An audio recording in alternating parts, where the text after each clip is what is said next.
Hello guys, welcome back to our channel.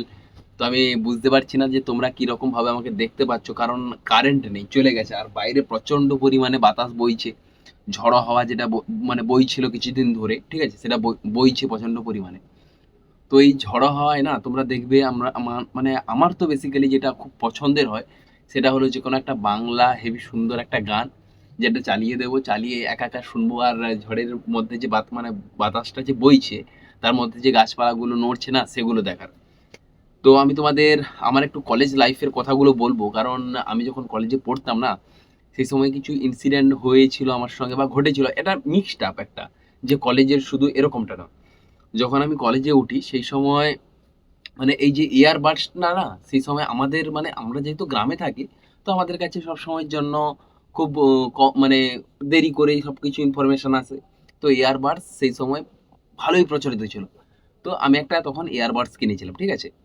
তো সেই সময় কেনার পরে আমি না মানে তাতে গান শুনতাম প্রচন্ড পরিমাণে। আর আমি তখন একটা অ্যাডিকশানে পড়ে গেছিলাম, ওই বাংলাদেশের যে নাটকগুলো হয়, হ্যাঁ, তোমরা দেখবে যারা ওই বাংলাদেশের নাটকগুলো দেখে না, তাদের উপরে ওটা একটা আলাদা লেভেলের একটা অ্যাডিকশন থাকে। কারণ ওই যে নাটকগুলো না, ওগুলো আলাদা লেভেলের হয়ে থাকে, আলাদা মানে সবকিছু যেন মনে হয় খুব ন্যাচারাল জিনিস।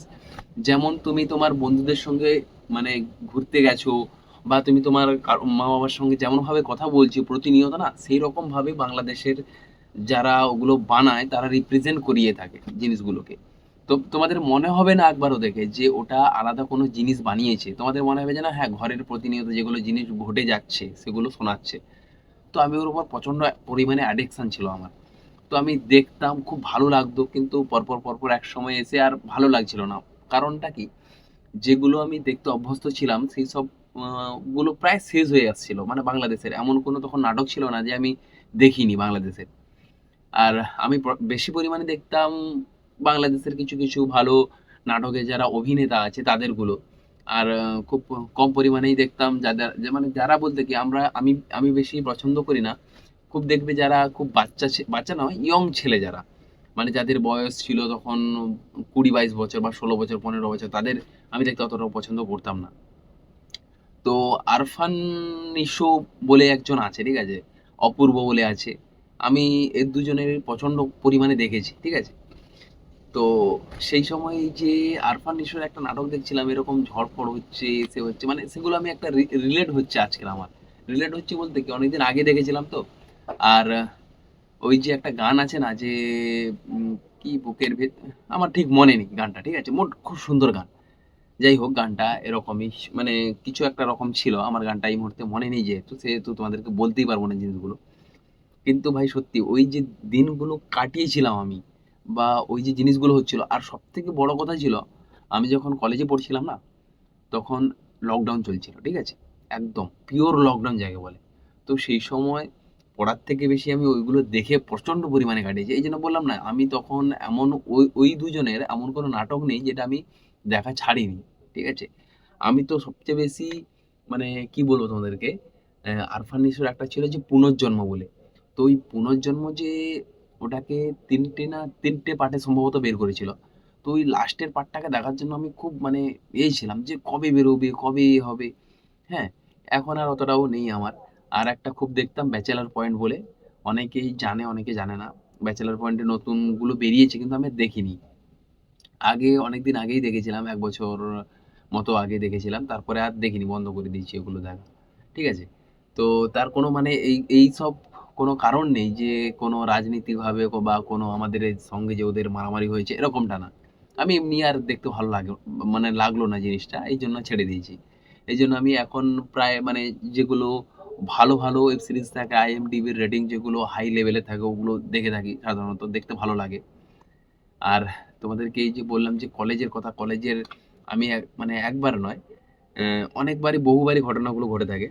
তো কলেজে যখন আমি নতুন মানে ভর্তি হলাম, ভর্তি হওয়ার পর কলেজে গেছি, আর আসার সময় দেখি প্রচন্ড পরিমাণে মেঘ করেছে, ঠিক আছে, আর এরকম ঝড়ো হাওয়া বইছে। তো আমার এখান থেকে কলেজ বেশি দূর নয়, ওই হার্ডলি 3 কিলোমিটার মতো হবে, ঠিক আছে। আমি সাইকেল নিয়ে যেতাম, সেহেতু আমি এরকম দেখছি আর সাইকেল নিয়ে বেরিয়ে এসেছি, ঠিক আছে। আর মাঝখানে এই ঝড়ো হাওয়া উঠেছে আর প্রচন্ড পরিমাণে সে সময় বৃষ্টি হচ্ছিল। কি বলবো, ওইসব দিনগুলোর কথা এখন ভাবলে একটা মানে মানে তখন তো খুব রাগ হতো বা হতো যে কেন ছাতা নিয়ে যায়নি বা কেন বেরিয়ে এলাম, থাকলে ভালো হতো। কিন্তু ওইগুলো একটা এমন সুন্দর মেমোরি হয়ে উঠেছে না, সত্যি মানে মানে অতুলনীয় তো বলা মানে বললেই ওটার কোনো তুলনাই হয় না জিনিসটা। যাই হোক, কালকের আমি একটা মুভি দেখছিলাম। মানে সাউথ ইন্ডিয়ার মুভি সম্ভবত। সাউথ ইন্ডিয়া বললে ভুল কথা হবে। আমাদের ইন্ডিয়ার সাউথের পার্টে যেসব তামিলের মুভি, হ্যাঁ? তো মুভিটার নাম হচ্ছে 'উইথ লাভ' বলে। ওখানে দেখাচ্ছিল যে যেগুলো তোমার ঘটে গেছে না আগের ঘটনাগুলো, ওগুলো ভালো একটা মেমোরি হয়ে থাকতে পারে তোমার কাছে। সেগুলোকে নিয়ে ঘাটাঘাটি করার কোনো দরকার নেই। হ্যাঁ? তো আমার এটা শুনে খুব ভালো লাগলো বিষয়টা।